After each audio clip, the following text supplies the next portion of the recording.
Audible Original présente Supporter. Un documentaire écrit par Pierre Niboyer et Audrey Poiret.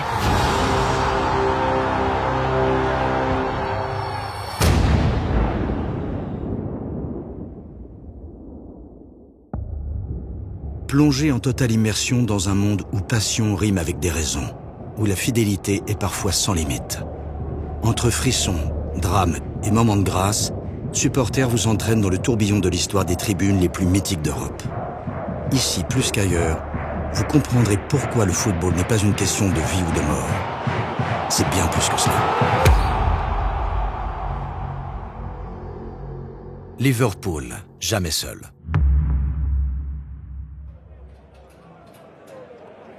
Si le hooliganisme n'est pas né à Liverpool, les supporters des Reds l'ont cristallisé pour toujours. Quand le destin tragique d'une ville, d'un club et d'un COP s'entremêle au point de se confondre. Voyage au cœur du seul club du monde où vous ne marcherez jamais seul.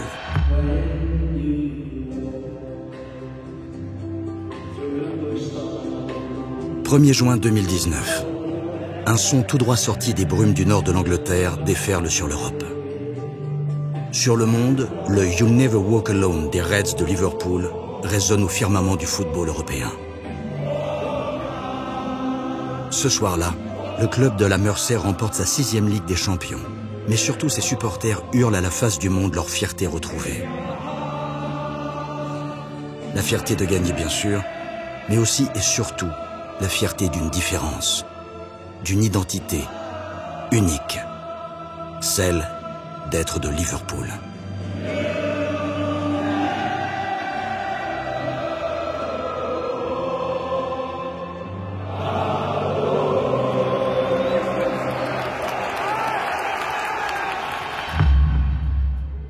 Celle d'un peuple qui préfère au sous-marin jaune des Beatles un COP rouge et blanc, une tribune, un club qui fait office de famille et d'exutoire. Liverpool, ville martyre de l'industrialisation, puis de la désindustrialisation. Toujours là, au mauvais endroit, au mauvais moment. Même le soleil semble parfois l'avoir oublié. Pas étonnant finalement qu'à la fin des années 60, dans une Angleterre dont le Nord-Ouest est touché de plein fouet par la crise, le déclassement social et la pauvreté, la jeunesse se radicalise sur les terrasses du vieux stade d'Anfield. Les terrasses. Ces tribunes sacrifiées aujourd'hui sur l'autel de la sécurité et du business où les supporters s'agglutinaient, debout, à des prix abordables. C'est là que s'est construite la légende des Reds, dans la défiance vis-à-vis du reste du pays. Défiance vis-à-vis de Manchester, la supposée riche, et Londres, la supposée très riche. Des jeunes se sentant rejetés par le reste du royaume vont trouver dans un club de foot puissant et glorieux la possibilité d'exprimer une fierté, la sensation d'appartenir à un groupe solidaire, affrontant la majorité qui permet de décupler le sentiment d'appartenance et la relation quasi fusionnelle entre un club de foot et ses supporters. Une relation qui s'exprime tous les samedis dans le COP d'Anfield. Le COP, cette tribune créée en 1906 pour que les ouvriers puissent venir toujours plus nombreux encourager le Liverpool FC qui venait de gagner son 2e championnat. Le COP, ou plus précisément le Spion COP, du nom d'une colline d'Afrique du Sud célébrant une victoire militaire de l'armée britannique pendant la 2e guerre des Boers. L'esprit de corps, déjà. Comme leur père et leur grand-père, les jeunes des années 60 se retrouvent dans cette tribune de béton sans charme avec ses barrières métalliques, qui devient magique lorsqu'elle est habitée par la ferveur des Scousers. Les Scousers, ce sont eux, les supporters de Liverpool, parce qu'ils ont l'accent Scouse, cet accent typique de la ville. Incompréhensible pour qui n'est pas du cru. Fier d'être Scousers, quitte à forcer les intonations pour afficher sa différence avec le reste du royaume.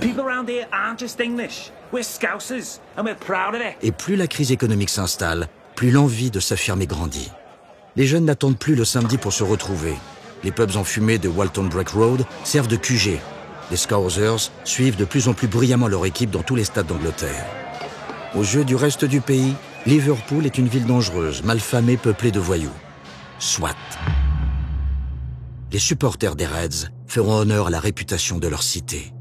Car si la violence autour du football commence à se généraliser dans tout le pays, en ce début des années 70, les enfants du COP y mettront une application bien particulière.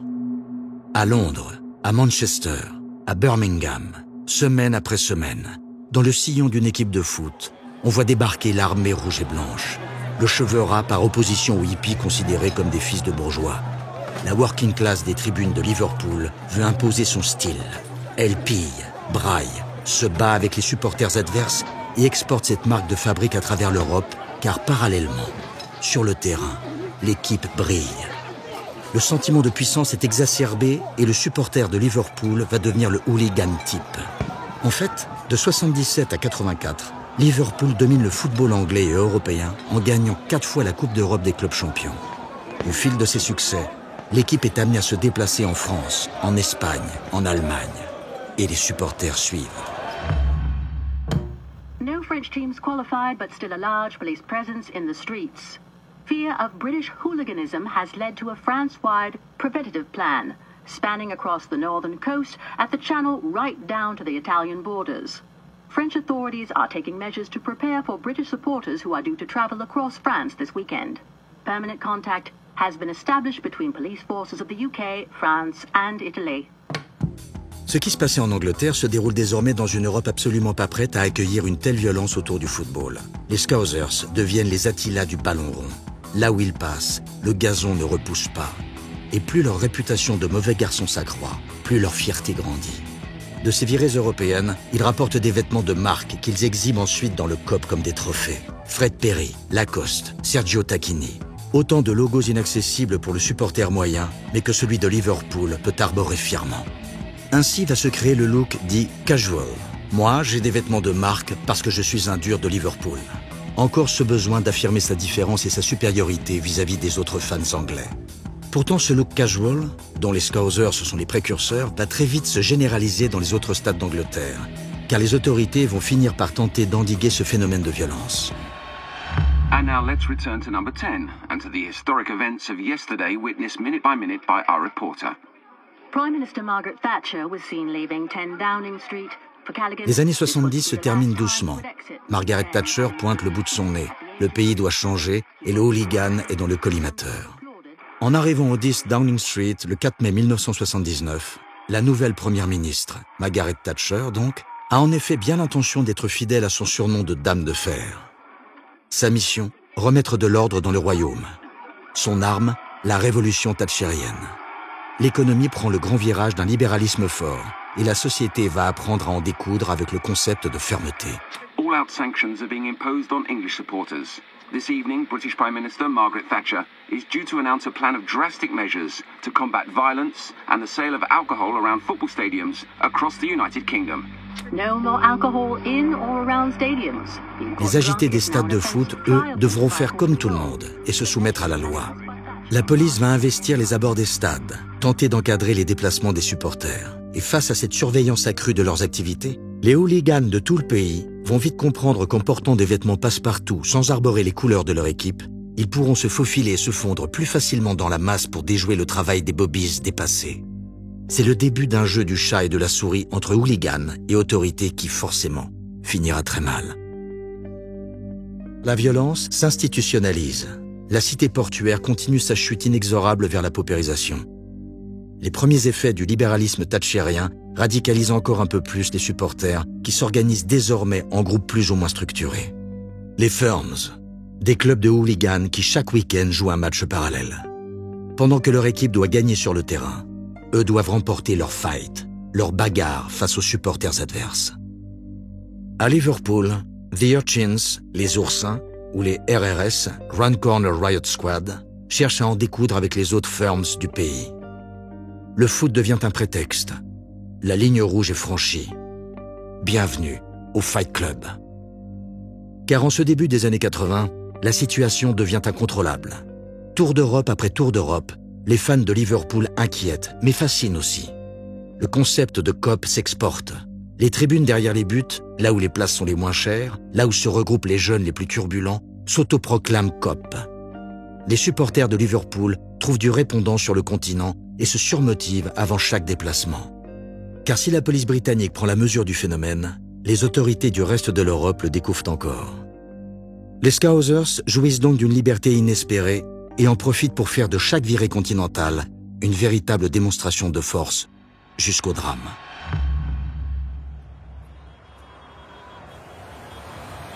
Ce mercredi 29 mai 1985, le soleil brille dans le ciel de Bruxelles. La capitale belge accueille un match de gala. La finale de la Coupe d'Europe des clubs champions entre deux monstres européens, Liverpool et la Juventus de Turin. Comme toujours, les fans anglais se sont déplacés en masse. Parmi eux, Andrew Devine, 16 ans seulement. Il vient de Mossley Hill, une banlieue du sud de Liverpool, dont la seule caractéristique notable est d'abriter la fameuse Penny Lane des Beatles. Comme tous les supporters des Reds, ce jour-là, en arrivant en Belgique, il découvre une ville rouge et blanche. Au fil de l'après-midi, la grande place de Bruxelles devient le lieu de convergence des fans de Liverpool. Au départ, comme souvent, l'ambiance est joyeuse, festive. Ils sont des milliers de Scousers, plus ou moins belliqueux, plus ou moins hostiles, à avoir envahi la capitale belge. Certains considèrent qu'ils ont tout de même une revanche à prendre sur les Italiens. Un an plus tôt, à Rome, en finale de Coupe d'Europe déjà, les supporters de la Roma ont attaqué les Britanniques. Pris de court et ne s'attendant certainement pas à devenir une cible, les fans de Liverpool ont été humiliés. Quelques-uns sont même forcés de se réfugier à l'ambassade britannique. On ne les y reprendra plus. Et pour ceux qui étaient à Rome l'année précédente, cette soirée belge sera la leur. Andrew n'en a pas fait partie, mais lui et ses copains se sentent en terrain conquis. Sans surprise, fidèles à leur réputation, les Scousers passent l'après-midi à écluser des bières, chanter et dépouiller les magasins. Puis vient l'heure de se rendre au stade du Heysel, en périphérie de la ville. Une enceinte vétuste que la police belge pense avoir parfaitement sécurisée. Les Italiens d'un côté, les Anglais de l'autre. Les Britanniques prennent donc place dans les blocs X et Y, affichent leurs couleurs. Ils sont tous là. The Urchins et leur drapeau à tête de mort en tête. Sauf qu'à côté, il y a le bloc Z. Séparé par un simple muret, c'est là qu'a été placée la diaspora italienne de Belgique, des Italo-Belges venus de tout le pays pour supporter la Juve. Vers 19h, les insultes entre les deux blocs rivaux ne suffisent plus. Les projectiles pleuvent. Les supporters décèlent des pierres du vieux stade pour se les lancer. La situation va dégénérer sous les yeux d'une police déjà dépassée. C'est à ce moment-là que les plus virulents des supporters des Reds décident de charger, en masse. En meute, ils fondent sur le bloc Z, une prise de tribune dans le jargon du hooligan. Les Italiens, pas vraiment préparés à ce genre d'attaque, tentent de fuir et de s'échapper vers la pelouse, mais se heurtent à un mur d'enceinte. Devant l'Europe du football abasourdi et en mondovision, sous les yeux de 400 millions de téléspectateurs, le bas de la tribune Z sera le théâtre d'une tragédie sans précédent dans l'histoire du football. 39 morts, 500 blessés. À Mossley Hill, les parents du jeune Andrew ont tout vu du carnage à la télé. Fébriles, ils attendent des nouvelles près du téléphone.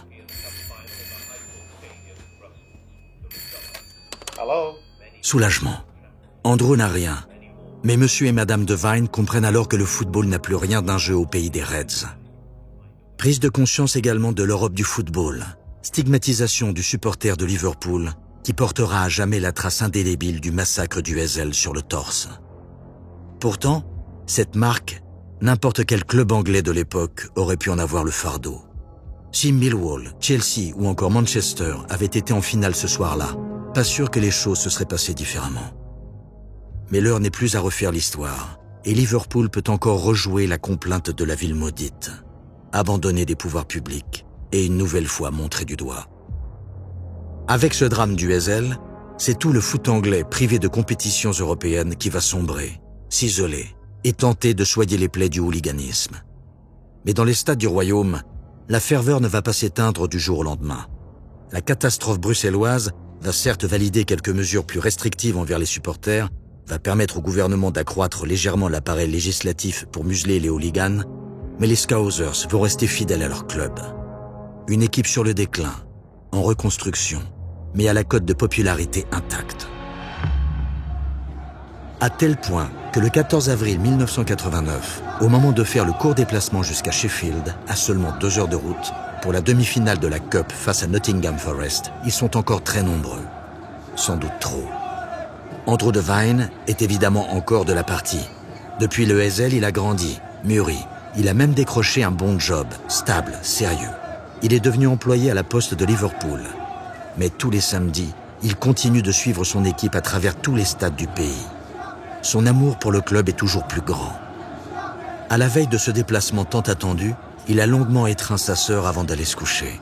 Hasard ou pressentiment, la journée du lendemain va changer le cours de son existence et de celle de tout le football anglais.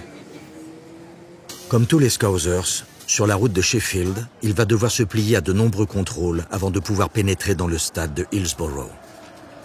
4 ans après le Heysel, les autorités britanniques ne rigolent plus avec le hooliganisme et les supporters de Liverpool restent ceux par qui le scandale est arrivé. Ceux à cause de qui l'orgueilleuse Angleterre a été pointée du doigt, mise au banc du foot européen. Contrôle après contrôle, palpation après palpation, Andrew voit leur tourner. Lui et sa bande risquent de rater le coup d'envoi. Au pied du stade, ils entendent les supporters de Nottingham déjà en place scander le nom de leur équipe. Devant les tourniquets qui permettent de pénétrer dans le stade, l'embouteillage s'agrandit, la tension monte. Le coup d'envoi approche. Sous la pression de la foule, les organisateurs décident d'ouvrir une grille attenante. Mauvaise idée. Les supporters s'y engouffrent, créant un mouvement de foule dans la tribune. Andrew est emporté dans le tourbillon. Comme des centaines de Scousers, il se fait piétiner. Ne comprenant pas le drame qui se joue sous leurs yeux, dans la tribune d'en face, les supporters de Nottingham continuent de scander. Scène surréaliste. En bas de la tribune réservée aux supporters de Liverpool, ils sont des centaines à se retrouver écrasés contre les grilles, asphyxiés. Bilan, 96 morts, 700 blessés. Andrew Devine, lui, aura la poitrine écrasée, le cerveau privé d'oxygène pendant de trop longues minutes. Plongé dans le coma, il y restera 8 ans. Il n'en sortira qu'en 1997, en fauteuil roulant, ne pouvant communiquer que grâce à un ordinateur. 4 ans après le Heysel, c'est une nouvelle fois Liverpool la maudite qui se retrouve dans la nasse, la complainte du mal-aimé encore. Les Scousers et leur comportement bestial seront montrés du doigt, violents, prêts à dépouiller les cadavres dans la tribune comme le racontera le Sun de l'époque. Les enfants du COP sont la honte de l'Angleterre. Bernard Ingham, porte-parole de Margaret Thatcher, impute le drame à une horde de supporters enivrés. It seems as though supporters without tickets have forced their way into the stadium, having broken a gate. Although the possibility that the gate was left open by accident isn't being ruled out. In any case, the match between Nottingham Forest and Liverpool has been disrupted. This comes as more drama for Mais cette fois-ci, pas question de jouer les boucs émissaires. Version officielle contestée par tous ceux qui étaient là, par les survivants, par les cousins et les frères des victimes. Parce qu'après le drame de Hillsborough, c'est tout Liverpool qui a été touché dans sa chair. Steven Gerrard, capitaine courage des Reds, y a perdu son cousin. Il confessera que lors de chacun des 710 matchs qu'il a joué sous le maillot du Liverpool FC, il a pensé à Hillsborough. Dans l'épreuve, la ville, les supporters et l'équipe font corps.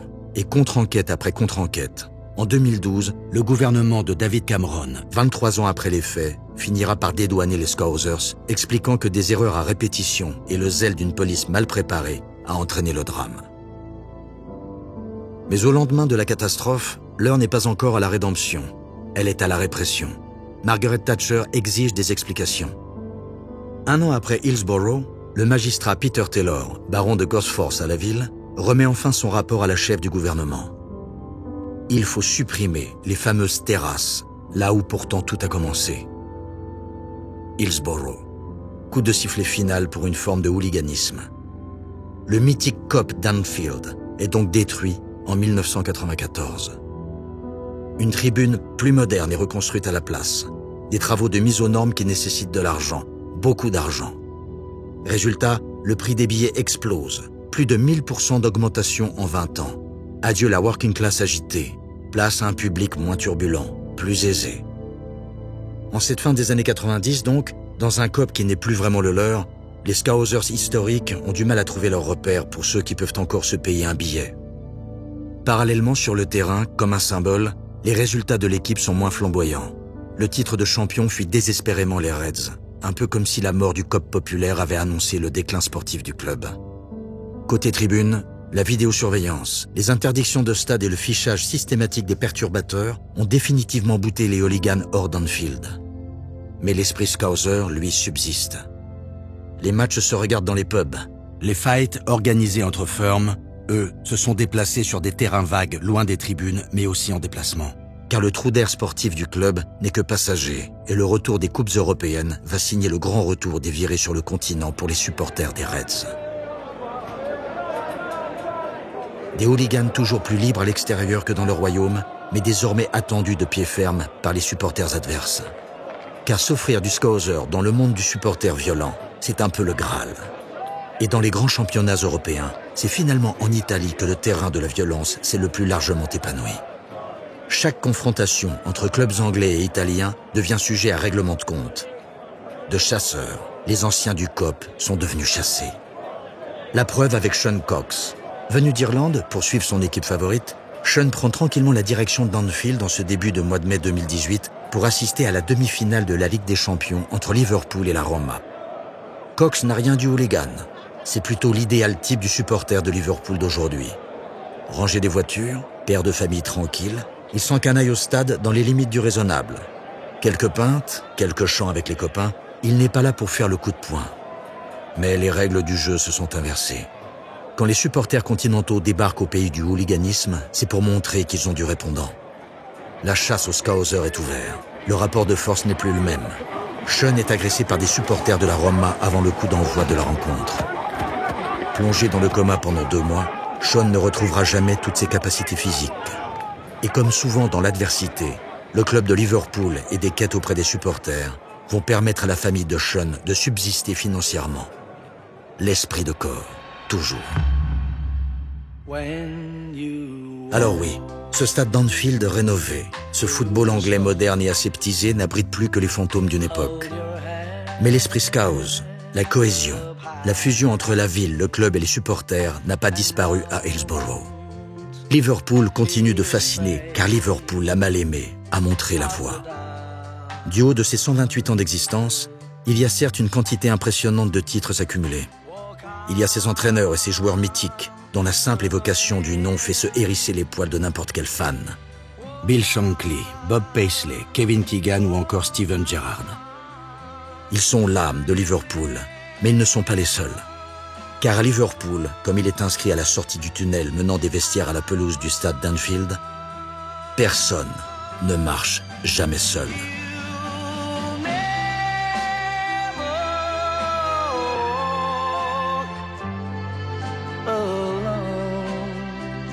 Les stars marchent avec ceux qui ne sont pas millionnaires, avec ces anonymes, avec ces milliers de cœurs qui battent en rouge et blanc, ces supporters qui ont tout sacrifié pour leur club, des noms parfois sortis de l'anonymat pour devenir tristement célèbres.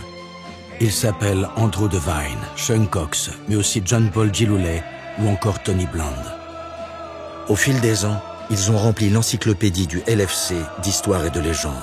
Une ville, un club et ses supporters unis contre vents et marées. Preuve ultime de ce triptyque sacré à nul autre pareil.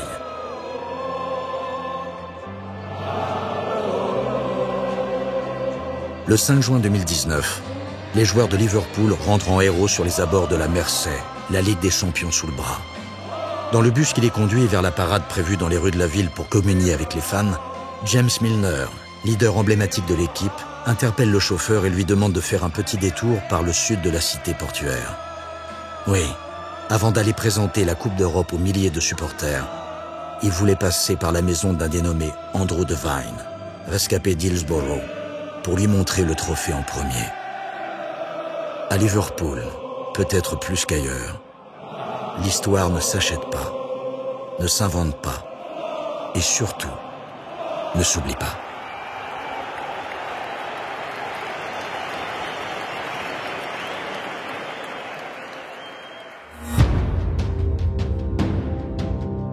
Envie de plus de frissons, de drames et de moments de grâce? Découvrez la suite de Supporters dans le prochain épisode, Londres, et plongez en totale immersion dans la guerre des firmes. Vous venez d'écouter Supporters, un documentaire audible original, écrit par Pierre Niboyer et Audrey Poiret, produit par Engel, avec la voix de Boris Rollinger, ingénieur du son Thomas Gabriel, Paul Fourrure, Damien Guillaume, productrice Clémence Friès, réalisateur Raphaël Fruchard, supervision musicale Jérôme Alquier et Marguerite Guéry, coordination de production Alix Pénichon.